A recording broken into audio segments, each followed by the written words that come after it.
किसी ने बड़े कमाल की बात कही है, कोई भी व्यक्ति एक ही काम को एक ही तरीके से 1000 बार अनुशासित होकर करता है तो उसको 100% सफलता मिलती ही है। नमस्कार, मैं पंचम गुप्ता अपने YouTube चैनल पे आपका हार्दिक स्वागत और अभिनंदन करता हूं। माय डियर फ्रेंड्स, आज बात करेंगे डिसिप्लिन के बारे में। डिसिप्लिन क्या होता है, डिसिप्लिन कैसे डेवलप होता है, डिसिप्लिन के क्या फायदे हैं और किस किस काम में डिसिप्लिन लाने पे क्या क्या सफलता मिलती है।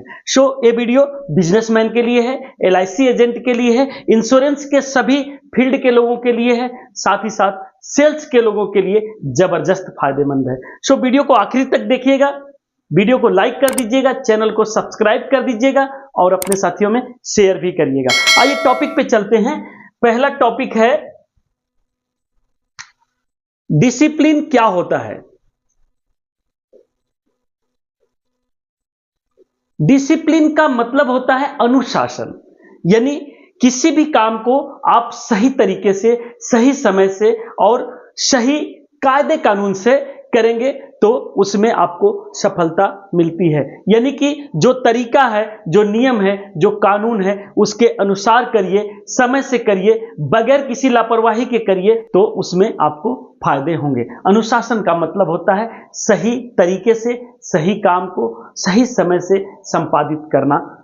हर आदमी सोचता है कि समय से हम जगकर समय से अपने काम में लग जाएं, लेकिन समय से जगने के लिए भी समय से सोना जरूरी है। यानी कि पहला चीज है दैनिक क्रियाकलाप। दैनिक क्रियाकलाप का मतलब होता है आपका समय से जगना, समय से फ्रेश होना, समय से व्यायाम के लिए निकलना, समय से अपने सारे दैनिक क्रियाकलाप करके काम के लिए तैयार हो जाना, यानी फील्ड में निकलने के लिए तैयार हो जाना, जॉब पे जाने के लिए तैयार हो जाना और साथ ही साथ आपको और भी जो काम है उसको समय से करना। जैसे कि आप मॉर्निंग में कितने बजे जगना चाहते हैं उसके लिए आपके मोबाइल में अलार्म लगना चाहिए। जगने का समय एकदम बराबर होना चाहिए। हमने बहुत लोगों को देखा है, कुछ लोग 5:30 बजे जग जाते हैं, कुछ लोग 6 बजे जग जाते हैं, कुछ लोग और भी लेट जगते हैं, लेकिन जगने का एक टाइमिंग होना चाहिए। जो सबसे बेहतर टाइम है 5 बजे, 5 AM। 5 बजे अगर जगते हैं तो सबसे बेहतरीन समय है। ये दैनिक क्रियाकलाप में जगना सबसे महत्वपूर्ण है, जगना सबसे पहला काम है और जो समय से जगता है उसका हर काम समय से होता है। समय से जगने के लिए माय डियर फ्रेंड्स आपको समय से सोना भी जरूरी है। हम देखते हैं कि कुछ लोग 10 बजे तक सो जाते हैं, कुछ लोग 11 बजे सोते हैं, कुछ लोग 12 बजे रात तक जगे रहते हैं और नींद ही नहीं आती है। माय डियर फ्रेंड्स, अगर आप 2-4 दिन कंटिन्यू समय से जगेंगे ना, आपको 10 बजते बजते नींद आने लगेगी, 9 बजते बजते नींद आने लगेगी। मैं तो कहता हूं 8 बजे के बाद ही आपको महसूस होगा कि अब खा पी के सो जाएगा। अनुशासन का सबसे बड़ा पार्ट है समय से सोना और समय से जगना। अगर आप समय से जगते हैं तो निश्चित तौर से आपका दिन बड़ा हो जाएगा, आपको फायदा मिलेगा। तो अनुशासित रहने का सबसे बड़ा तरीका है कि आप समय से सोना और समय से जगना सुनिश्चित करिए, आपके जीवन में सफलता आनी शुरू हो जाएगी। जगने के बाद आपको क्या करना है, थोड़ा सा समय लगाना है फ्रेश होने में और फ्रेश होने के बाद आपको कुछ मॉर्निंग वॉक और व्यायाम, एक्सरसाइज, ये आपको करना ही करना है। आप 5 मिनट समय दीजिए, 10 मिनट समय दीजिए, 15 मिनट देते हैं तो फार बेटर है और 45 मिनट तक देते हैं तो आप हमेशा फिट रहेंगे। ये आपका मॉर्निंग वॉक और एक्सरसाइज होना चाहिए। इसमें भी अनुशासन, आप कभी 2 दिन टहलने गए, 2 दिन नहीं गए, आपने 10 दिन गैप कर दिया, इससे क्या होगा कि आपका फिजिकल जो है प्रोग्रामिंग बिगड़ेगी, फिजिकल जो है फिटनेस आपका खराब होगा। इसलिए आपको क्या करना है, मॉर्निंग वॉक के लिए डेली का डेली कंटिन्यू समय देना है, एक्सरसाइज के लिए कंटिन्यू समय देना है। आपका ये अनुशासन का पार्ट है। जो समय से जगते हैं, समय से सोते हैं, समय से एक्सरसाइज करते हैं, समय से फ्रेश होते हैं, उनका हर चीज का एक टाइमिंग होता है, तो उनके सफलता के चांस ज्यादा हो जाते हैं। खाने पीने का जो समय है, भोजन का, इसका समय भी फिक्स कर लीजिए। अगर आपको 9 बजे सोना है, 8 बजे तक आपको डिनर करना होगा। अगर आपको फील्ड में 9 बजे तैयार होकर सुबह जाना है, तो आपको 8:30 बजे तक भोजन या नाश्ता कर लेना होगा। ये आपके फिटनेस के लिए बहुत जबरदस्त है। और मैं आपको ये भी बता देता हूं, डिसिप्लिन रहना है तो डिसिप्लिन पहले अपने बॉडी को बनाइए। माइंड ऑटोमेटिकली डिसिप्लिन हो जाएगा। पहले अपने बॉडी को बनाइए, और बॉडी को बनाने के लिए सबसे पहले सोना, जगना और खाना पीना ये समय से होना चाहिए। इसको अनुशासित करिए, देखिए इसके चमत्कारिक परिणाम आपको मिलेंगे और मजा आएगा। अभी तक चैनल को सब्सक्राइब नहीं किए तो सब्सक्राइब कर लीजिए। वीडियो को आखिरी तक देखिएगा। मैं तीसरा पॉइंट आपको बताता हूं, भोजन में क्या खाना है क्या नहीं खाना है, इसके लिए भी अनुशासित होकर करना है। जैसे आपको मिठाई कितना खाना है, खट्टा कितना खाना है कि नहीं खाना है, लस्सी या जूस कितना लेना है, और पानी कितना पीना है, ये चारों चीजें पे थोड़ा सा आपका ध्यान होना चाहिए। पता चले कि काफी मिठाई खा लिए, उससे आपको डायबिटिक हो गए। पता चला कि ज्यादा खट्टा खा लिए, चर्म रोग होने लगा। पता चले कि ज्यादा जूस पी लिए, ज्यादा जूस कभी नुकसान तो नहीं करता है, लेकिन अधिक मात्रा में पिएंगे तो शायद हो सकता है कि दूसरे के हिस्से का भी आप ही ले लें और दूसरे को न मिल पाए, या फिर आपके व्यवहारों में कहीं ना कहीं वो चंचलता देखी जाने लगे, लोग आपको गलत नजरिए से देखने लगे।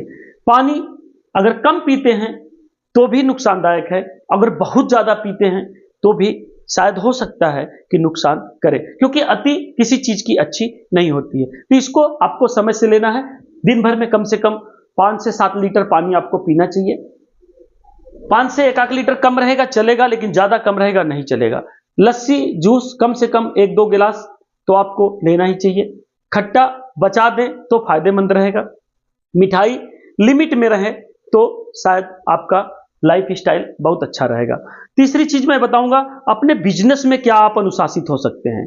आपका बिजनेस अनुशासित होना चाहिए। जैसे अगर आप LIC एजेंट हैं तो आपको समय से एक टाइमिंग होनी चाहिए, और उस टाइमिंग पर आपको फील्ड में निकल जाना होता है। फील्ड में निकल जाइए, फील्ड में जाके आपको रोज की रोज प्रॉस्पेक्टिंग करने का भी अनुशासन होना चाहिए कि मुझे 3 नाम चाहिए। रोज की रोज प्रेजेंटेशन करने का अनुशासन होना चाहिए, मुझे 3 लोगों को प्लान बताना ही है। रोज की रोज आपको कहीं ना कहीं क्लोजिंग करने की अनुशासन होना चाहिए कि मुझे 1 क्लोजिंग रोज की रोज करना है। मुझे रोज के रोज कम से कम 3 लोगों 2 लोगों की सर्विसिंग करनी है, तो सर्विसिंग का भी अनुशासन होना चाहिए कि इस आदमी का लोन आज दिलवाना है तो आज दिलवाना है, इस आदमी का नाम आज चेंज कराना है तो आज चेंज कराना है, फार्म आज भरना है तो आज भरना है। वो अनुशासन होना चाहिए। ऑफिस में 10 बजे जाना है तो 10 बजे जाना है, मीटिंग में 10:10 पे पहुंच जाना है तो पहुंच जाना है, वो अनुशासन होना चाहिए। एक कहावत कहा गया है my dear friends, if you fail to plan then you plan to fail. अगर आप प्लान बनाने में फेल हो गए ना, तो फेल होने की प्लानिंग कर लिए। तो आपको ये सारी चीजों का प्लान बनाना होगा। मुझे कितने टाइम पे क्या करना है, रोड मैप तैयार करना होगा, मुझे किसके साथ कब किससे कितना समय देना है, वो सारी चीजें आपके प्लानिंग में होनी चाहिए। उसको हम लोग टाइम मैनेजमेंट के रूप में देखते हैं। आपका टाइम मैनेजमेंट इतना जबरदस्त होना चाहिए कि कौन सा काम कब कर लेना है, कौन सा काम कब स्टार्ट कर देना है, कौन सा काम कब पूरा कर देना है, ये सारी चीजें आपके टाइम मैनेजमेंट में होनी चाहिए। ऑफिस में कब जाना है, ऑफिस से कब निकलना है, फालतू टाइम कहां देना है, फालतू टाइम कहां नहीं देना है, कहां समय बचा लेना है, कहां समय को काट लेना है, ये सारी चीजें आपको टाइम मैनेजमेंट में भी सीखना पड़ेगा। तो ये भी एक अनुशासन है, और अनुशासन में आपको रहना पड़ेगा। अपने आप को अनुशासित करेंगे, आपका काम अनुशासित हो जाएगा। आपके काम को अनुशासित होते ही आपकी सफलता अनुशासित हो जाएगी। आपके सफलता के अनुशासित होते ही आपका सारा का सारा प्रोग्रामिंग अनुशासित हो जाएगा, डिसिप्लिन हो जाएगा। और जिसका प्रोग्रामिंग डिसिप्लिन रहता है, जो अपने रिचुअल को डिसिप्लिन कर लेता है, उसका सफलता आना ही है। सो माय डियर फ्रेंड्स, ये आपकी टाइम मैनेजमेंट हो गई। नेक्स्ट मैं बताना चाहूंगा कि आपका इंप्लीमेंटेशन, इंप्लीमेंटेशन मतलब जो चीजें आपने सीखी है, जो चीजें आपने लर्निंग लिया है, जो चीजें आपने ट्रेनिंग लिया है, जो चीज आपने पढ़ा है, यानी आपको लाइफ में तो लर्निंग लेना है, आपको लाइफ में ट्रेनिंग लेना है, आपको लाइफ में बुक तो पढ़ना है, ये भी अनुशासित होकर करना है। 2 पेज डेली के डेली बुक पढ़ना है तो पढ़ना है, डेली के डेली एक ट्रेनिंग का वीडियो देखना है तो देखना है, डेली के डेली कुछ ना कुछ लाइफ में सीखना है तो सीखना है। बट इन सारी चीजों को आपको इंप्लीमेंट करना होगा, इंप्लीमेंटेशन करना होगा, और इंप्लीमेंट अगर करते हैं तो लाइफ आपकी ग्रो होगी, लाइफ आपकी सक्सेसफुल होगी। Implementation must for success, because of that आपने जो ट्रेनिंग लिया, लर्निंग लिया, रीडिंग किया, उसको जब तक इस्तेमाल नहीं करेंगे तब तक आप सफल हो ही नहीं सकते हैं। और इस्तेमाल करने का भी अनुशासन होना चाहिए। ऐसा नहीं आपने पढ़ा कि बाएं से चलना चाहिए और आप अनुशासित हैं ही नहीं, आप कभी दाएं से चल रहे हैं, कभी बाएं से चल रहे हैं, एक्सीडेंट के चांस हो जाएंगे। आपको बचना होगा। अगर पढ़ा है कि बाएं से चलना है तो बाएं से चलना है, अगर पढ़ा है कि 8 बजे के बाद खाना नहीं खाना है तो नहीं खाना है, अगर पढ़ा है कि सुबह 5:30 बजे तक जग जाना है तो जग जाना है। अब आपको ऐसे में यह समझना है कि आप डिसिप्लिन्ड अगर रहेंगे तो निश्चित तौर से आपको सफलता मिलेगी। अब आपको डिसिप्लिन फैमिली में भी रहना पड़ेगा। आपको बच्चों को किस तरीके से समझाना है, बच्चों को किस तरीके से रखना है, बच्चे क्या गलत कर रहे हैं, क्या सही कर रहे हैं, बच्चों को किस चीज के लिए मना करना है, किस चीज के लिए नहीं मना करना है। और अगर आपके डिसिप्लिन होने की वजह से आपके फैमिली में कोई डिस्टर्ब हो रहा है या किसी फैमिली में आपको डिस्टर्बेंस कर रहा है तो आपको वहां भी डिसिप्लिन रहना होगा और अपनी बातों को परिवार के लोगों को भी सही तरीके से कहना पड़ेगा। सो यहां तक तो सही है। उसके बाद आपको बातों में और व्यवहारों में यहां भी आपको डिसिप्लिन रहना होगा। किसके साथ बात करनी है, किसके साथ नहीं बात करनी है, किसके साथ उठना बैठना है, किसके माहौल में रहना है, किससे मित्रता करनी है, किस समाज में बैठना उठना है, किस समाज में आना जाना है, वो सारी चीजें आपको केयरिंग करना पड़ेगा। वहां भी आपको डिसिप्लिन रहना पड़ेगा। बातें तो बहुत हैं माय डियर फ्रेंड्स, वीडियो बहुत लंबा हो जाएगा इसलिए मैं इसको यहीं स्टॉप करता हूं। लेकिन आप खुद अपने दिल पे हाथ रख के पूछिए कि कहां आपको अनुशासित रहना है और कहां नहीं रहना है। अगर आप सेल्स में हैं, अगर आप इंश्योरेंस के एजेंट हैं, अगर आप प्रोफेशनल काम करते हैं और अगर आप बिजनेसमैन हैं तो निश्चित तौर से जिस दिन आपको लगेगा कि मैं अब अनुशासित तरीके से काम करता हूं, देखिएगा आपकी ग्रोथ होनी शुरू हो जाएगी। आपको एक्सपोनेंशियल ग्रोथ मिलेगा, आपको एक अभूतपूर्व सफलता मिलेगी और निश्चित तौर से आप बहुत आगे निकल जाएंगे। सो वीडियो को लाइक कर दीजिएगा, चैनल को सब्सक्राइब कर दीजिएगा। यहां तक आपने वीडियो को देखा, इसके लिए आपको दिल की गहराइयों से बहुत बहुत धन्यवाद। Thank you very much. But इतना जरूर कहूंगा कि ये वीडियो अपने साथियों में शेयर भी करिएगा। बहुत लोगों को पता नहीं है कि अनुशासन ही आपको महान बनाता है, अनुशासन ही आपको सफलता की ऊंचाइयों पे ले जाता है। और जो व्यक्ति, जो सेल्समैन, जो इंश्योरेंस प्रोफेशनल या जो लीडर अनुशासित हो गया, जो फैमिली मेंबर अनुशासित हो गया, जो समाज का लोग अनुशासित हो गया, उसको कितना ऊंचाई पे पहुंचने का मौका मिलता है, इसको आप डीपली सीखिए, अनुभव करिए, उसके साथ उठिए बैठिए और जो भी व्यक्ति अनुशासित है उसकी कदर करिए। मजा आएगा, लाइफ एक्सपोनेंशियल ग्रोथ करेगी और सफलता के नए आयाम को आप छुएंगे, सफलता आपके कदम चूमेगी। Thank you very much. Bye bye and take care.